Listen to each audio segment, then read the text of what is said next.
Yesterday, President Muhammadu Buhari flagged off the reform process for Nigeria's oil and gas sector with the establishment of a steering committee to implement the Petroleum Industry Act, PIA.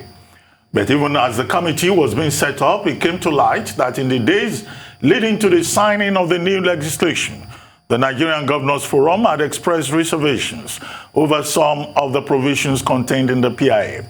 In a letter to President Buhari, the governors expressed great shock and displeasure that the interests of the subnationals were not taken into consideration in the bill and cautioned the president against signing it.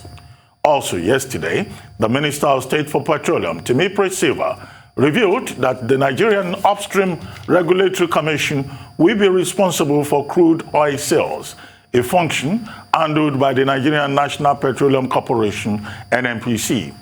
According to Sylva, NNPC will no longer handle the sale of crude oil and proceeds that are paid into the Federation account.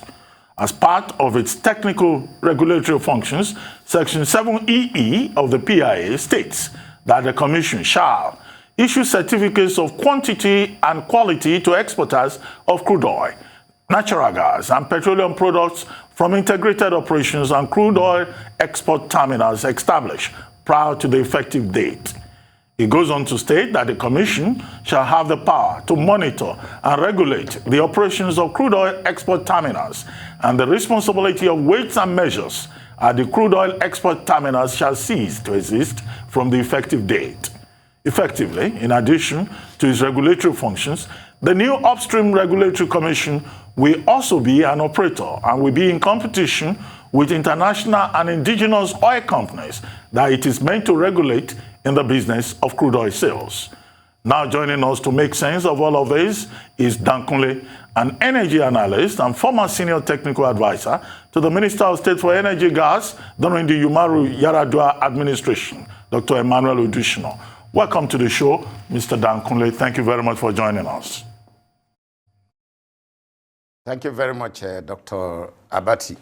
And good morning to you, Tunu, and welcome back from your holiday. And Rufai, good morning. You are the young brand fire guy on Arise. I appreciate all your efforts there, and I appreciate all your efforts there. Thank you very much, Ruben. Yeah. Back here. Okay, Mr. Kunle, the introduction that I gave more or less already set out the issues. First, what do you think is the significance of this moment now that we have a PIA and all the issues raised? One, the concerns expressed by the governors. Two, the announcement that the Upstream Regulatory Commission would now be in charge of sales and remittances into the Federation account and also function as an operator. Is that not a contradiction in terms in the light of what I read out in Section 7EE of the PIA? And then, of course, the committee that has been set up, the Presidential Steering Committee, to give effect to the provisions of the law. What's your assessment, and what do you think are the fault lines in all of this? Yeah, thank you very much. Let's firstly, before we go into all these government issues being generated by the new act, let us go a bit to the history, the economic history, and the reform history itself from 1989. You know, first and foremost, let us congratulate President Muhammadu Buhari for the political sagacity he has exhibited for signing this bill into law, because we had no law for the last 21 years. You remember the TCPC days of 1989, during President Babangida tried to jumpstart the reform of the economy. And 10 years down the line, 1989 to 1999, not much could be done to the oil sector, to the oil and gas sector, if you remember. Okay, but they did some good work. Dr. Hamza Zayad was the chairman of the Technical Committee on Privatization. They did some good work on the banking sector and some other agricultural asset of the river basins of the country, if you remember. Then 1999, President Olusegun Obasanjo came into office and then took over the National Council on Privatization that was decreed by General Absalam and Vice Admiral Higbe, if you remember. And then Malam Nasir Rufai in Kaduna became the DG of BP. And they jump-started the reform again at a speed you could not believe. You must give credit to them. So from that 1999, President Obasanjo and Alhaji Atiku Abubakar with Malam Nasir Rufai, you cannot take it away from these three people. They jump-started the reform of the oil and gas sector with OGIC.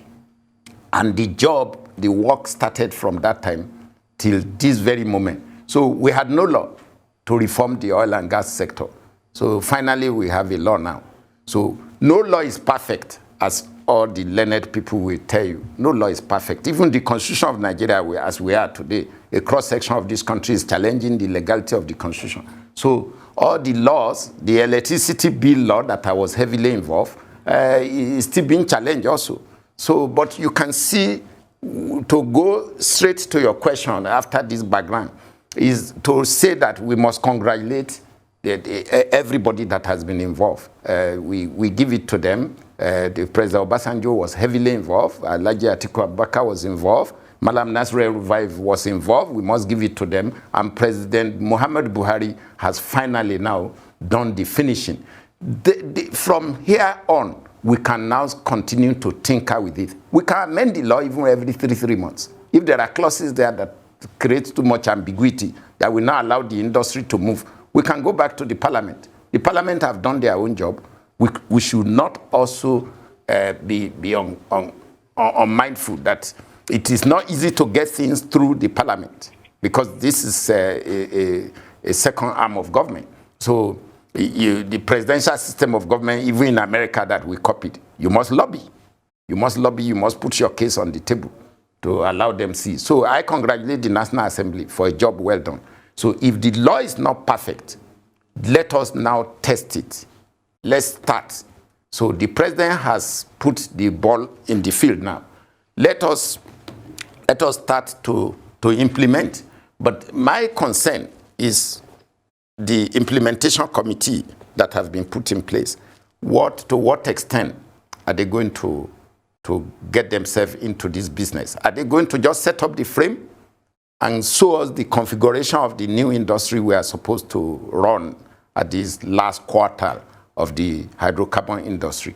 So we are still also going to address. Then the Minister of State Petroleum was quoted. I hope he was quoted out of context. And according to what you have just read now, I have it in front of me here, that maybe the Upstream Regulatory Commission is going to now be involved in the commercial transactions of crude oil sales and proceed management.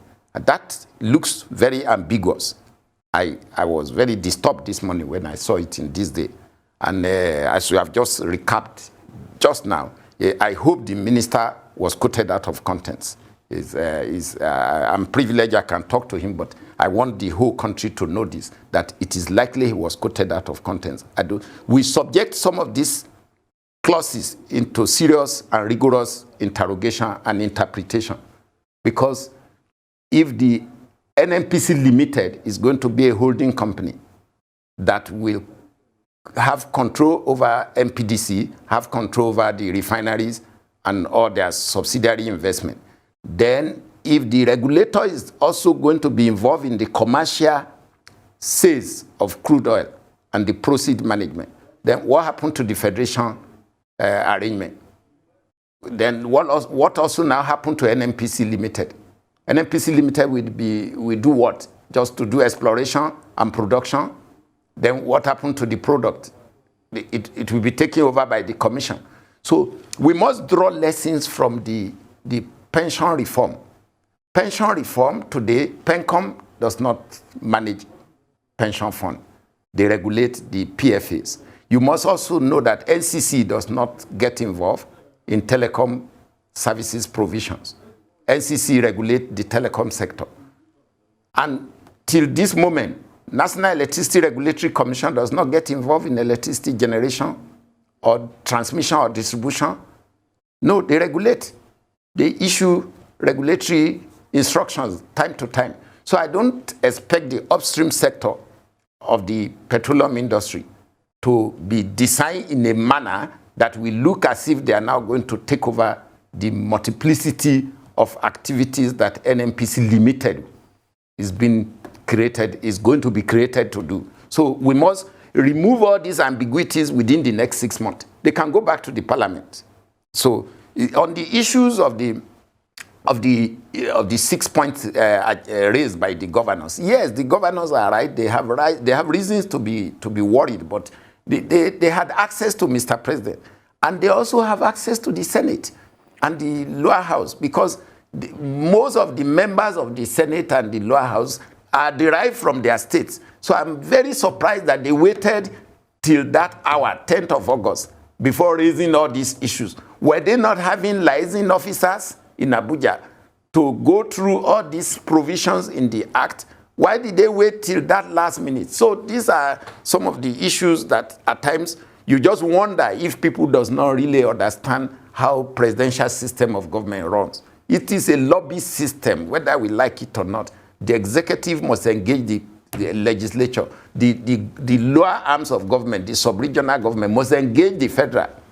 So we don't, but it's good we subject all these things to legal interpretation and go back to parliament and amend whatever we can amend quickly. The amendment does not need to wait for 1 year or 2 years or 3 years. You can be amending continuously. How many times have we amended the Electoral Act and we are still on it now?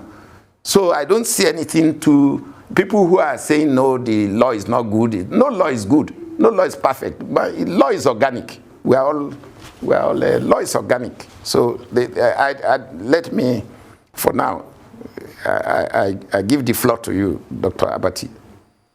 Yeah. No, Tundu. No, I thought you wanted to ask a question about Section 64. No, I'll come back to it. You'll come back to it. Yeah, okay. I wanted to bring up Section 64, subsection C, 64C of the Act, but we'll come back to that. Okay, so we'll talk about subsidy removal, and we can see, however I want to call it, the can has been kicked down the road, the evil day has been postponed, and where that phrase is acquired from the Bible, actually, putting off the evil day brings closer the seat of violence. You have been a proponent of ending subsidy for quite a while. What's your response to this open-ended statement by the Minister of State that subsidy removal will take place after ongoing negotiations with labor unions? There is no timeline. There's no definitive end. What's your response to that?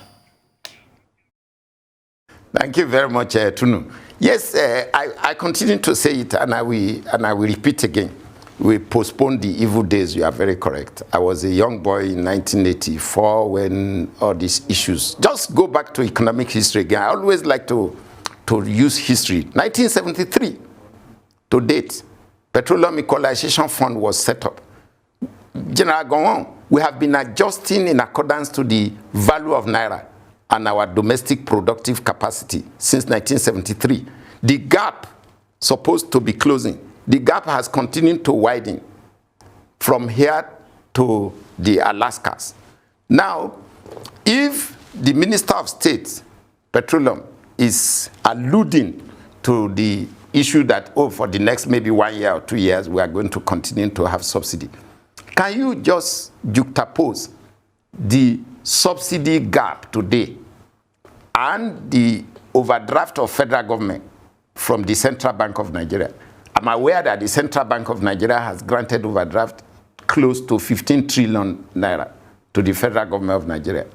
And the subsidy we are managing and contending with today is between $165 in naira of a liter and 350 naira. If you are to give economic price of a liter of petrol today, is going to be between 300 and 350 naira, going by the exchange rate. If you use central bank rate of 411, 412, you are going to be hanging around 300 to 350 naira, depending on which part of the country you are, because people still don't realize that you are importing every liter of petrol. So trucking costs, handling and trucking costs from Lagos to maybe Maiduguri or Sokoto, the price can never be the same.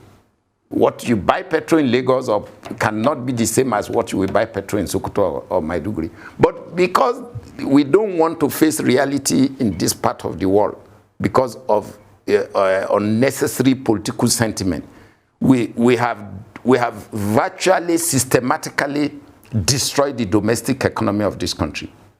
I will continue to say it. As long as they maintain that gap, the country will be financially insolvent in 6 months, in 1 year's time. We will be insolvent. We may not be able to pay salary unless the central bank will have to start printing money. Are we going to be looking like this and not go to the president of this country and encourage him that, Mr. President, do the needful. You have the political sagacity. You have the political support of the people. Do what is right for them. How I wish that this country was investing all this money in education. So that by now we should be talking of artificial intelligence competition with China and America. But we are investing this subsidy gap into maybe some invisible hand that are making so much money somewhere else.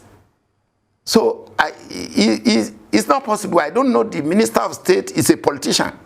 He's a politician. He's a politician. So I don't blame him for making such a political statement. But if I were the core team of this government, I will arrange a team to sit with Mr. President and convince him that we cannot carry this burden anymore. It is not possible. So this is my position, but my position, I'm just an ordinary citizen. Okay. My opinion is informed from knowledge. I'm just driven by knowledge and exposure. I'm not. I don't have the political means to access the president or to convince the president. So it's unfortunate that we are carrying this level of baggage. Okay, you made some point that we might have to be printing money. The question is, are we not printing already? I mean, the burden of these debts on Nigeria. We've printed that much by the CBN and the likes. But I've got 2-3 questions. Just clarify for me. So now that the NNPC is talking about upstream, and there's a report in the papers today that, the upstream might have to be the one to sell, products, which a lot of people are saying it's at variance with the PAIA itself, then what becomes the lot of those NNPC service stations, NNPC petrol stations across the length and breadth of this country? So will the NNPC have to shut that down, or they'll continue? Thank you very much. Or they'll continue? That's my first question. That's my first question. That's my first question. Okay. And secondly, we keep talking about this decade being the decade of gas. I don't see too much in the PIA about gas. How can we stop gas flaring and start converting that gas into other productive means in our economy? Those 2 questions, sir. Thank you very much. The first question, the second question is actually what I have been sentimentally and emotionally attached to in the last maybe 16 years, gas, the gasification of Nigerian economy. Okay, but I will come back to it. Your first question on the NNPC retail and the NNPC limited role. You see this ambiguity. Even you go further, where you hear the word service, you have 2 regulatory bodies. One is Upstream Regulatory Commission. One is Midstream and Downstream Regulatory Commission, which means one is to look after technical regulatory issues for the upstream. That's exploration, production, all the technical issues and regulatory issues for upstream. Then you have the midstream, downstream that are to look after gas processing, crude oil processing, that is refinery, tankage, pipelines, and export terminals, and so on. But what happened in the last 15 years? Look, Nigerians always overlook history. I will give you an example. When the privatization agency of Nigeria attempted in the deregulation program to start deregulating NNPC or their subsidiaries, we sold Unipetrol, which is today Oando. We sold National Oil, which is today Corn Oil. And we sold AP, which is today Forte Oil.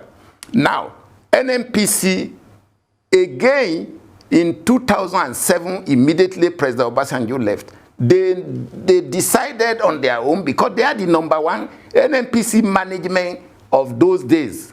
Or maybe the current management, I see they are not doing badly. Of those days, they became very antagonistic to the deregulation.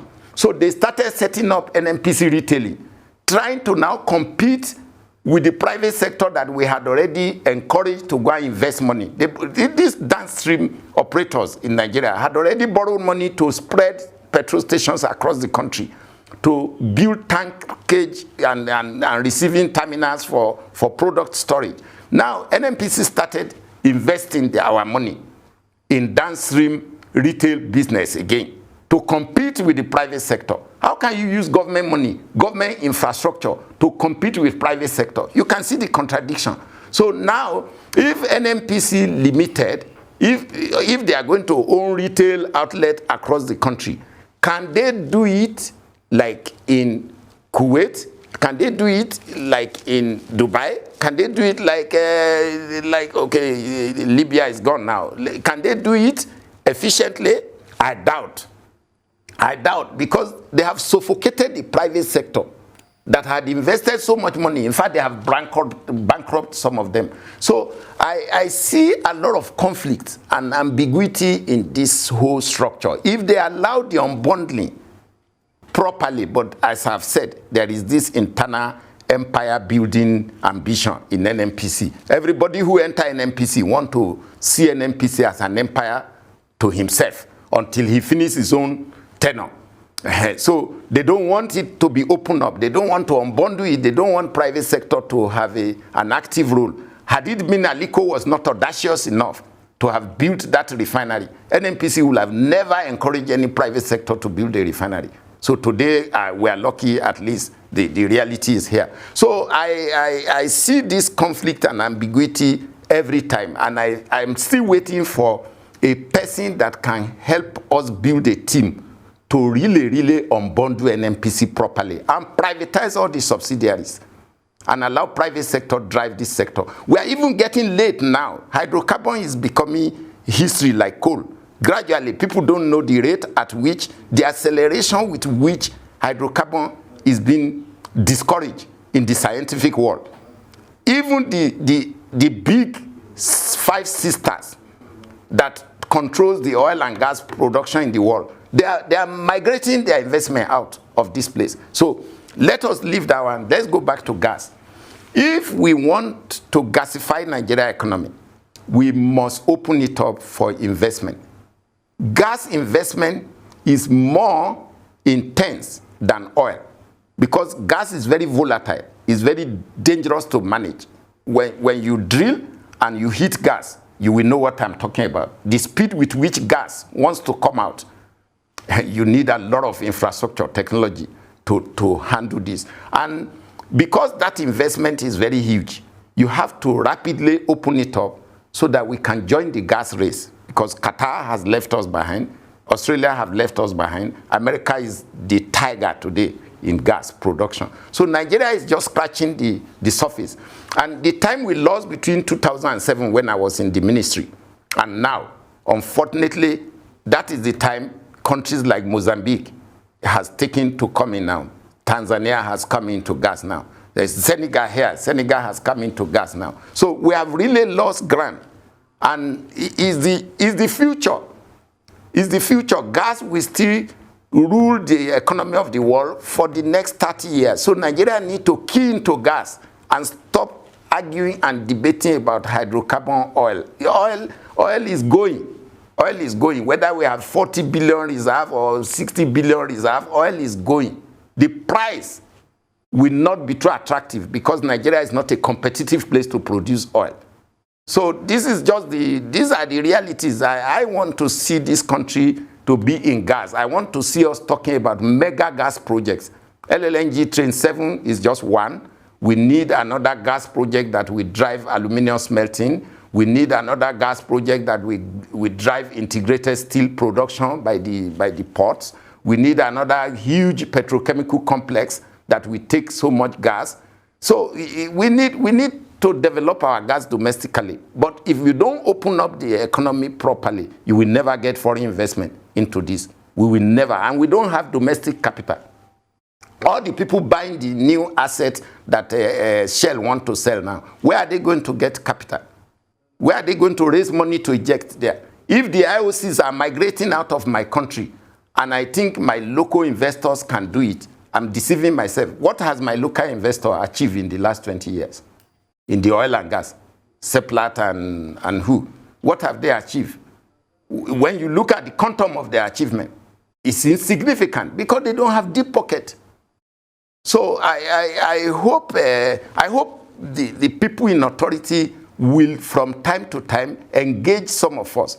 Let us. We are not in competition with them. If I want to compete with some of the political office holders, it means I have to go to my locality and go and contest election.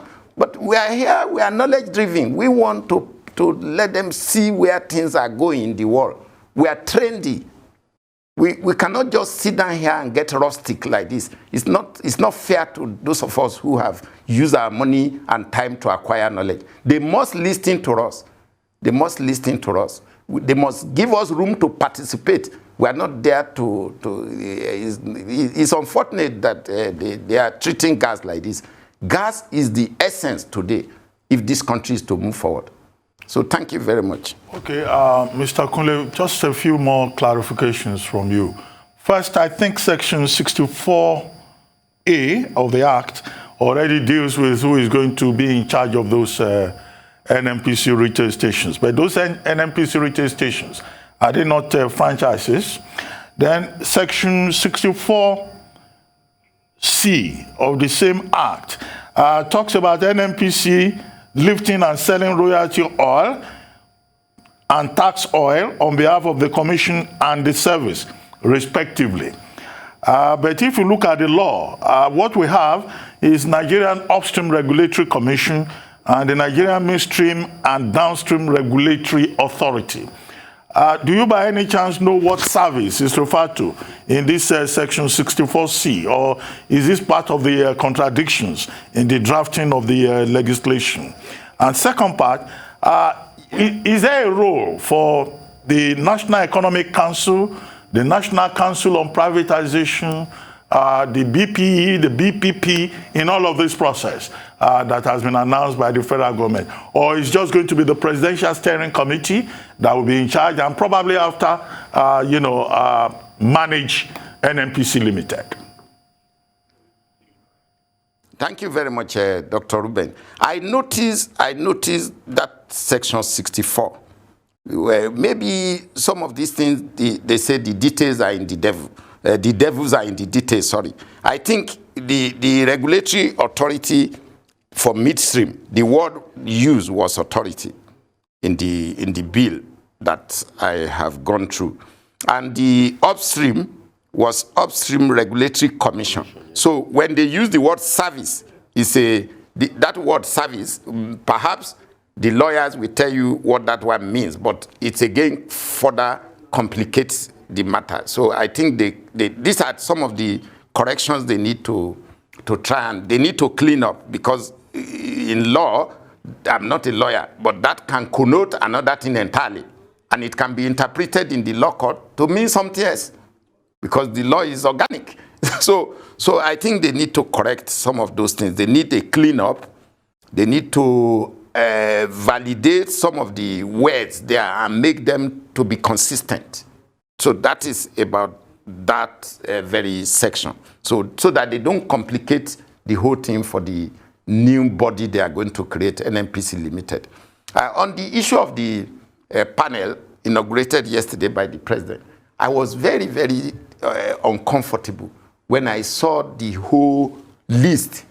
Okay, the Minister of Petroleum, yes, the Minister of State is the boss, but I was wondering why, apart from Femi, the lawyer that came from outside, the remaining members were all from within the corridor of power, and not including Vice President, that is the chairman of the National Council on Privatization and chairman of the National Economic Council.